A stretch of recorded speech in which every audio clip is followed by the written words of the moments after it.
স্থিরতার সাথে আস্তে আস্তে তারাবির সলাত আদায় করতে হবে।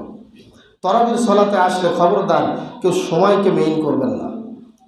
একদিন 10 মিনিট বেশি লাগতে পারে, একদিন 10 মিনিট কমও লাগতে পারে, আরেকদিন হয়তো বা 15 মিনিট বেশি লাগতে পারে।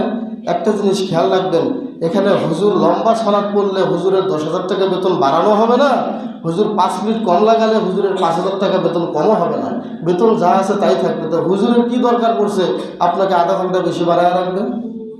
কথাটা বুঝতে পারছেন আমার? এখানে আপনাদেরকে মনটা পরিষ্কার করে আসতে হবে।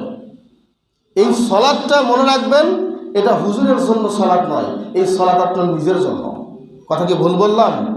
কেউ আমরা কারোর জন্য সলাৎ আদায় করি? আমরা আল্লাহর জন্য সলাৎ আদায় করতে আসবো।